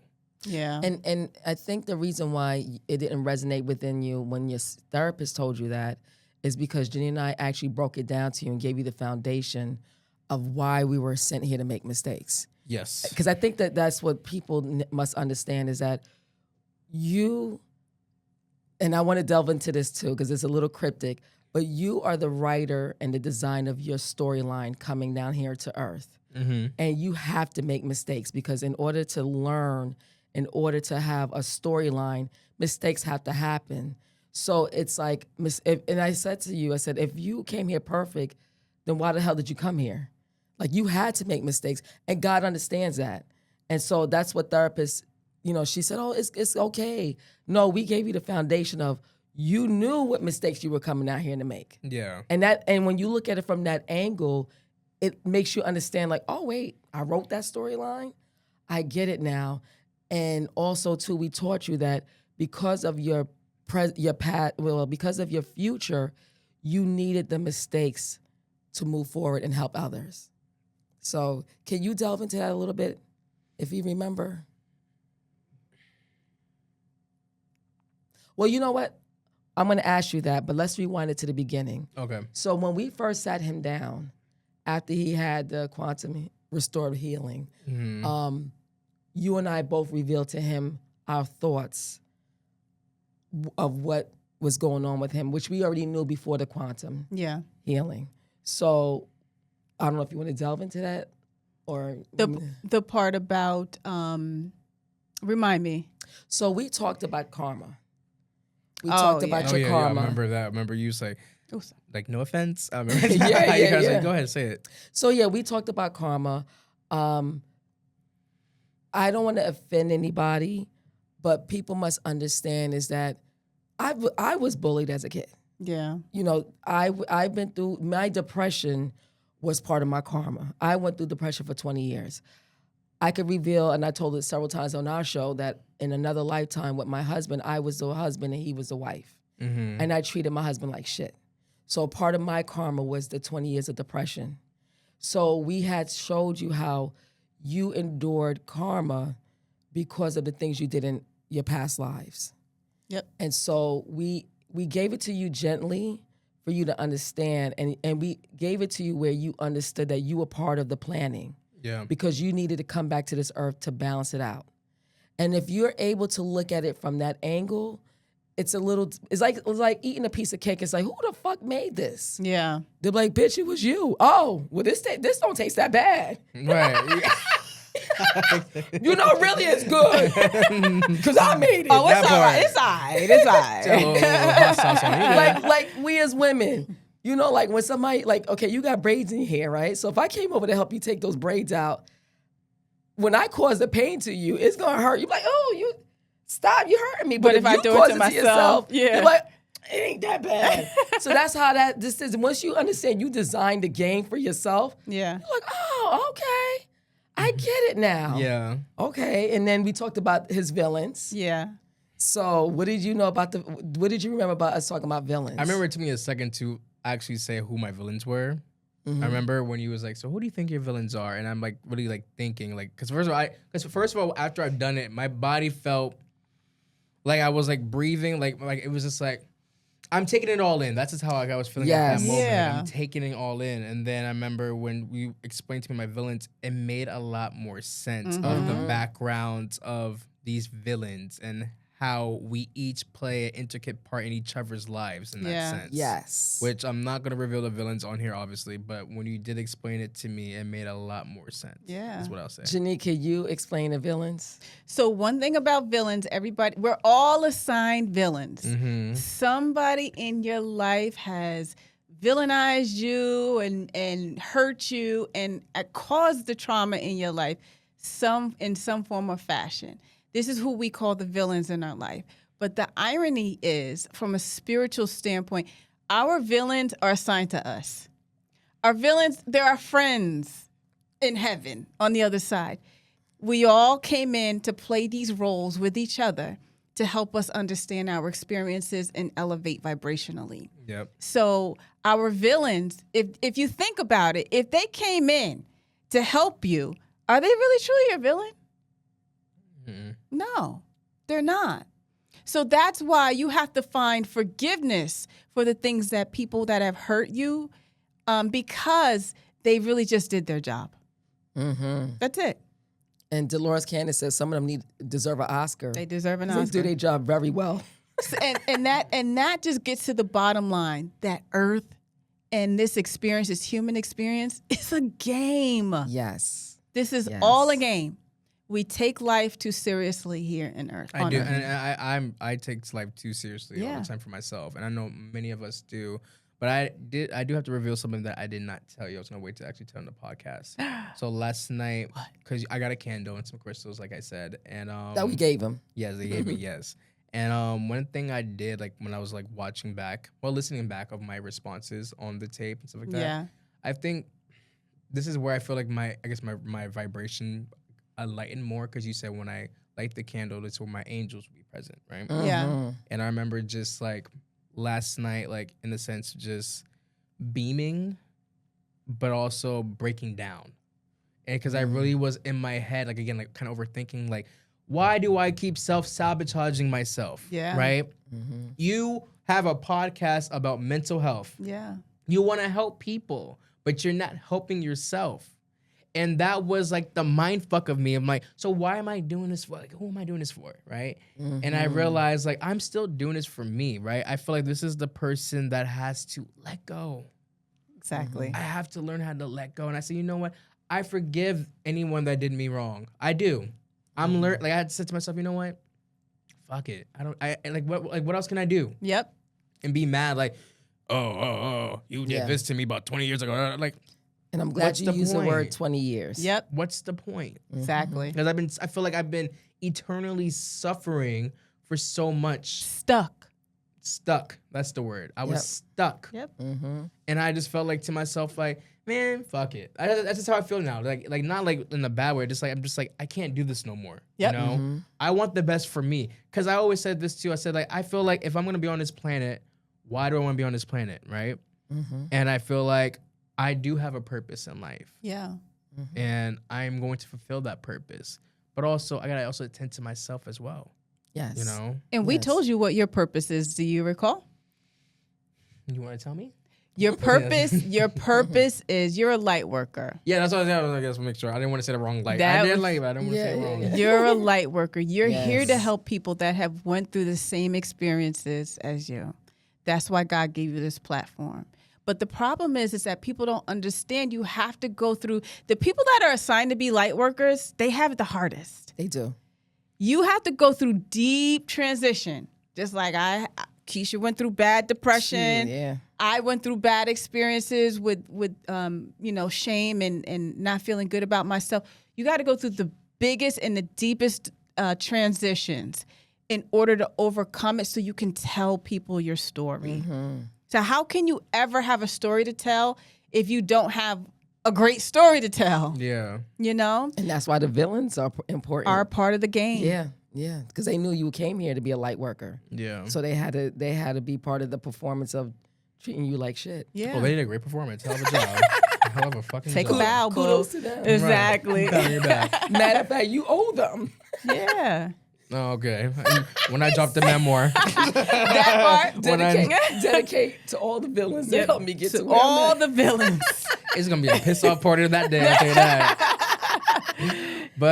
But to conclude on this, I do have one more question for you guys. But do you guys have anything else you want to say about my session real quick? Or One of the things I want to say, I am very proud of you. Yeah. Because we have dealt with many clients and who weeks later we're like, they just won't get it. Yeah. They just, you'll be surprised how people are self-sabotaging themselves. They hate themselves so much that they can't get beyond what we're talking about. They can't understand it. It's like very cryptic to them. It's like a game, anyway, it's just something they just can't understand. And so you did it so quickly. You did.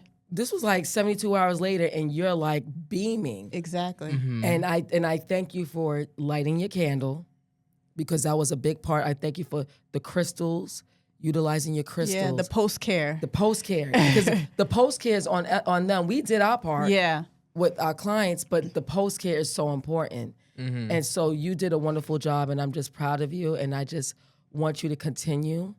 Because the ball is in your court now, and we told you that, and you took it, and now you're bouncing it, and you're. But you know what I think it is so too? I don't want to say like quickly. I think that for me, like I said, like 6 months ago, I stopped drinking, and I started to work out mentally and physically, you know, because I wanted to like feel good about myself, and I wanted to look good, and also try not to run away from reality. You know what I mean? Yeah. So for me, that was always been like a biggest thing. But I feel like when we've crossed our paths, I just think that it became a bit more of a clarity thing. Yes. Where it's like, wake up, stupid. Like, you know, it's kind of giving that vibe. You know what I'm Yes. saying? Like, what are you doing? Like, you're like, and that's something that people can say to you, but like, I don't know, like when you're hypnotized and like you're just in and out, in my case, overthinking in and out and stuff like that, it really was something. And I just wanted to say I really appreciate you both for that. Because You're welcome. I'm not used to breaking down like my walls for people in that sense. Yeah. I've done it before. Like I said, I've been burned heavily with it, and it really like fucked me up. But for what you guys are teaching me and I'm learning as well is that you guys do amazing work. And Thank you. I wanted to highlight you guys this on my podcast. Thank you. Again, I know even if I was like, you know, watching your podcast already and like wanted you on, even without the experience, I wouldn't be like, yes, they're amazing. But just to have the experience beforehand and then to really like see it go through as we're still going. Yeah. I thank you guys so much for that. You're welcome. And I wanted to sidebar. Janine and I experienced one of our viewers who we know personally, but we don't speak to her that often. If you speak to her once a year, once or twice a year, that's a lot. But she texted and said, I'm starting to watch your videos. She's been watching the videos for like 4 or 5 days, and she's like, this is phenomenal. And she's starting to see changes in her life. Yep. Just from watching our videos. Yes. Because she's like a student, and because one thing about our videos is we're giving you the tools. Yeah. Like you don't, and not to take away from us doing your intuitive life coaching or anything like that, because we do that virtually. But the information we give in the videos, if you took it, you can do this shit on your own. Exactly. Remember that video in the car review you showed me? Exactly. Yes. Yeah, your TikTok. Yeah. So it's like so she's watching the videos. She don't even need us to actually coach her. She's Exactly. taking the videos. I'm glad you said that. And she's doing it. And it's free. And it's free. Exactly. 99. And she's connected with the angels in 4 or 5 days. Yeah. And there's a video we talk about, a 21-day challenge where you pray and meditate, and you set your stage for 21 days. Setting your stage is trying to pray and meditate around the same time. But what people need to understand is that when you do that, God assigns special angels just for you. If you do it every morning between 8 and 8:30, He's like, all right, she's coming. You better go down there. She's about to, or he is about to go and pray and meditate. So she's going to start setting her stage, and she started, and now the angels are coming to her and showing her numbers and everything. And texted her, told her she was grateful for our videos. Yeah, so we were like, and it's a little thing. So her saying that to us, and you showing us the progress you made in such a short space of time, it feeds our soul. It does, 100%. So we thank you. No, Thank you guys you. are doing your thing. But my last question for you guys. Yeah. Last question. Uh-oh, what's that? All right. If you could leave listeners with one truth they need to hear right now, what would it be? Ooh, that's a good question. God is within you. I think that's the biggest thing. God is within you.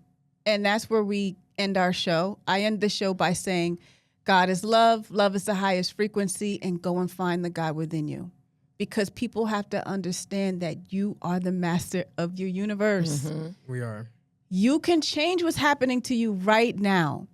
And in your podcast, Getting Older, you have to understand everything is a transition, right? Everything in life is a transition. That means we have the power within ourselves to change into something new. Believe in the God within yourself and know that you have the power to do that. Yes. The one word I would say is, or a line is, you were sent here to win. Because people think that, because I'm 50 years old, I did so much shit in my past. God isn't, I've disappointed God, so I can't press the reset button. No, you could press the reset button anytime you're ready. And that's why we're here. Janine and I are here to help you press the reset button so that you can win. A lot of people, I had a lady in her 80s. I went to her house as a home care nurse, and she said, I know I'm suffering because of all the things I've done in my past. And I was like so heartbroken for her because she just felt like she disappointed God. No, she made her mistakes, and she could still fix it at 80 and win. So we were all sent here to win. 100%. And that's my truth I wanted to say, is that you are not defined by your mistakes. Because I think for so long I felt like being gay was a mistake. I felt like, again, like relationships I put myself into, or sexual traumas or anything just like that, I feel like those were my mistakes that I deserve, but I didn't deserve that, you know? So when I think about it, like, it's a full circle moment right now, because I feel great right now, but like, I realize like you can't self-sabotage yourself and think that your mistakes are who you are. No. It gets better, and it gets better, and I have to remind myself that. And for you guys that do watch me, that's the message I want, is that it does get better, and that's the whole point of getting older. Amen. Can I say just one thing? Yes, you go, girl. Go ahead. Stop. Go ahead. A little trick I'm gonna give you Yeah. is there's this negative entity around you that wants you to revert back to the old Ivory. And this is for your audience as well. Anytime a negative thought enters your mind, you say, stop. Not doing this. We're not doing this today. And you literally get that information out of your brain. That's a trick a lot of people don't understand. It works. because many times something could be happening and you start thinking the old way. Yeah. Because this happens to me, and I'm on a peace and joy level of the scale. Yeah. But I remember I came back from vacation, and I was like, oh, well, it's me. I got to go back to work. Yeah, I remember you told me that. Look, Yeah. and I said, we're not doing that. Then I started thinking about everything that was good. You had a great vacation. You have a job to go to so you can pay your bills. So anything that enters your mind negative, stop and start thinking positive. You have that control. You're the master of your universe. So you can control the thoughts that come in your brain. That's just a little tip. Amen. Amen. That's right. All right, guys. Where can everybody find you? You can find us at Truth Be Told Conversations on YouTube, on Spotify, on TikTok, all across the board, Truth Be Told Conversations. Also, you can, if you are interested in intuitive life coaching or quantum healing restorative hypnotherapy, you can always find Kisha and I at www.upliftvibration.wellnesscenter.com or uplifthealingcenters.com. And we also do virtual Reiki and pranic healing. Yes. So, yeah. Guys, it's worth it. It's amazing. I am going to be a continued customer now with you guys. And okay. I do have to say this, for this to be like a business transaction, I just never expected it to be so fulfilling to me, but also made new friends out of it. Definitely. And to continue the healing. People that want to heal or on a path of healing. Yeah. It's amazing to like have people like that.